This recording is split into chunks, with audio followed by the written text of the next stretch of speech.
কোঠা আন্দোলনকে আজকে হাতিয়ার করে সরকারের পতনের জন্য বিএনপি জামাত মাঠে নেমেছে। সম্পূর্ণ দোষ চাপিয়েছে সরকার এবং ছাত্রলীগের উপর। আজকেও সেই পবিত্র বিশ্ববিদ্যালয়ে দাঁড়িয়ে জামাত শিবিরের হাতে, ছাত্র দলের হাতে কোঠা আন্দোলন তুলে দিয়ে তারা দেয় তুমি কে আমি কে, রাজাকার রাজাকার, ঘৃণা জানায়। আর আমি বিশ্বাস করি কোন মেধাবী ছাত্র ছাত্রী, দেশপ্রেমিক ছাত্র ছাত্রী আমি কে তুমি কে, রাজাকার রাজাকার এই স্লোগান দিতে পারে না। যদি দিয়েও থাকে তাহলে তারা স্বাধীনতার ইতিহাস জানে না, মুক্তিযুদ্ধের ইতিহাস তাদের জানা নেই। এই জামাত শিবিরের নেতৃত্বে এবং তাদের পৃষ্ঠপোষক সেই সময়কার ঘাতক আজকের বিএনপি, তাদের নেতৃত্বে আমার 30 লক্ষ ভাই বোন, 2 লক্ষ মা বোনকে এই রাজাকাররা ধরে ধরে নিয়ে পাকিস্তানি ক্যাম্পে তুলে দিয়েছেন। রাতের পর রাত আমার মার উপর, আমার বোনের উপর সেই পাকিস্তানি হায়নার দল অত্যাচার চালিয়েছে। এখানে আসল রহস্য লুকায়িত। আজকে সারা বাংলাদেশে এই অরাজকতা এবং তাণ্ডবলীলা চলছে। ওনারা কেবল বাংলাদেশের মানবাধিকার নিয়ে আর খুঁজেন শুধু আওয়ামী লীগের নেতা কর্মীরা কোথায় কি করে সেটা, আর ওই দেশ বিরোধী শক্তি বিএনপি জামাত একের পর এক হত্যা করে চলছে সেখানে মাদকাসক্তি এবং তাদের পৃষ্ঠপোষক 75-এর খুনি জিয়ার সংগঠন বিএনপি এবং ছাত্রদল। আমরা বারবার বলেছি কোঠা আন্দোলনের বিষয়টি আদালতের বিষয়, এটা রাজনৈতিক সমাধানের বিষয় নয়। আদালতের সিদ্ধান্তই হবে চূড়ান্ত সিদ্ধান্ত। আদালতের সিদ্ধান্ত চূড়ান্ত না হওয়া পর্যন্ত অপেক্ষা করা উচিত ছিল। যে বিশ্ববিদ্যালয়ে যারা স্লোগান দিলেন আমি কে তুমি কে, রাজাকার রাজাকার, যে মানুষটি স্লোগানটা দিয়েছে তার খোঁজ নিয়ে দেখেন তার পূর্বপুরুষ সবাই রাজাকার ছিল। আর সাথে যে গজন এই স্লোগান ধরেছে তার মধ্যে গুটি কয়েক স্লোগান ধরেছে তারাও কিন্তু সে রাজাকারেরই সন্তান। মাঝখানে আমাদের মুখোমুখি করে দিয়েছে কোমলমতি শিক্ষার্থীদের। আমরা বারবার বলেছি কোঠা আন্দোলনের যৌক্তিকতা এটা আদালত সিদ্ধান্ত দিবে।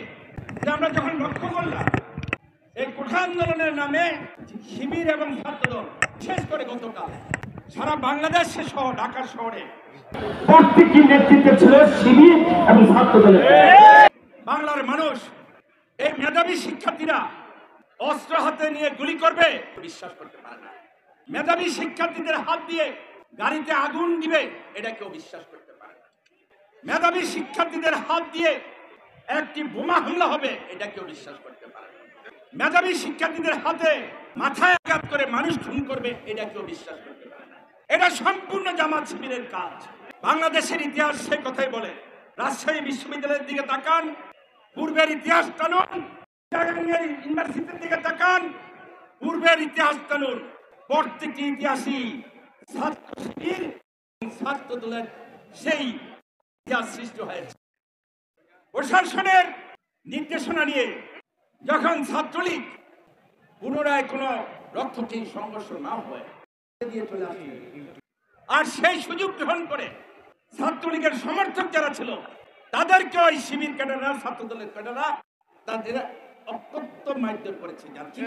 আমরা বলতে চাই যারা কোঠা আন্দোলনে মাঠে নেমেছেন মুজিব আদর্শের সৈনিকরা আপনাদের বিরুদ্ধে নয়, আমরা বিরুদ্ধ দেশ বিরোধী শক্তি বিএনপি জামাতের বিরুদ্ধে আমরা মাঠে নেমেছি।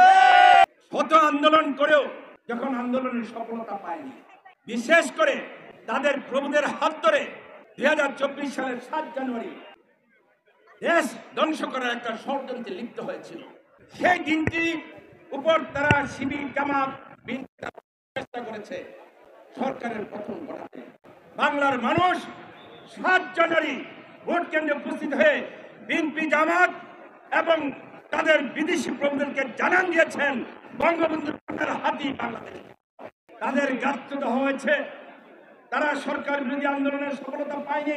1971 সালে 25শে মার্চ বঙ্গবন্ধু স্বাধীনতার ঘোষণার পর 25শে মার্চ রাতে যখন এই পবিত্র বিশ্ববিদ্যালয়ে ছাত্র শিক্ষকদের উপর পাকিস্তানি হায়নারা হামলা করেছিলেন, হত্যা করেছিলেন, তখন তাদের এই আজকের রাজাকার যারা স্লোগান দিচ্ছে তাদের পূর্বপুরুষরাই কিন্তু পবিত্র বিশ্ববিদ্যালয়ে রক্তের হোলি খেলা খেলিয়েছে। শত শহীদের রক্তের বিনিময়ে অর্জিত সেই পবিত্র বিশ্ববিদ্যালয়ে দাঁড়িয়ে আবার সেই ৭১-এর পরাজিত শক্তি ঘৃণিত দীক্ষিত জঙ্গি সংগঠন বিএনপি জামাতের নেতৃত্বে আজকে কোঠা আন্দোলনের ইস্যু ধরে সরকারের পতন ঘটানোর চেষ্টা করছে। আসুন আমরা সবাই মিলে শপথ গ্রহণ করি। আমরা রক্ত দিয়ে বাংলাদেশ স্বাধীন করেছি। ৩০ লক্ষ ভাই বোন আত্মহত্যা দিয়েছে, ২ লক্ষ বোনের ইজ্জত নিয়েছে। দেশপ্রেম কবি সাহিত্যিকদেরকে হত্যা করে দেশ থেকে মেধাশূন্য করতে চেয়েছে যারা, তারা থাকবে বাংলাদেশে না? যারা রক্ত দিয়ে দেশ স্বাধীন করেছে তারা থাকবে বাংলাদেশে? সেই সিদ্ধান্ত গ্রহণ করার এখন সময় এসেছে। হঠাৎ করে একটি আন্দোলন ডাক দেয়, সেই আন্দোলনের উপর ভর করে এই জামাত শিবির কুখ্যাত রাজাকারের প্রোগ্রাম। আমরা শান্তিকামী জনগণ বঙ্গবন্ধু কন্যার নেতৃত্বে সারা বাংলাদেশে শুভাকাঙ্ক্ষা করেছি। কোথাও বিশৃঙ্খলা নেই, সব প্রত্যেকটি শিক্ষা প্রতিষ্ঠানের পড়াশোনা স্বাভাবিক হচ্ছে। গুলির আওয়াজ পাওয়া যায় না, ঘুমের শব্দ পাওয়া যায় না। আর এই সুন্দর একটি পরিবেশকে আজকে তারা কোঠা আন্দোলনের নামে এই জামাত শিবির এবং ছাত্র দলের কেনারা বিএনপি নেতারা আজকে কোথায় নিয়ে দাঁড় করালেন। আসুন আমরা সবাই দেশপ্রেমী জনগণ এই কুখ্যাত রাজাকার ছাত্র দলকে প্রতিহত করি। এটাই হোক আজকের দিনের শপথ।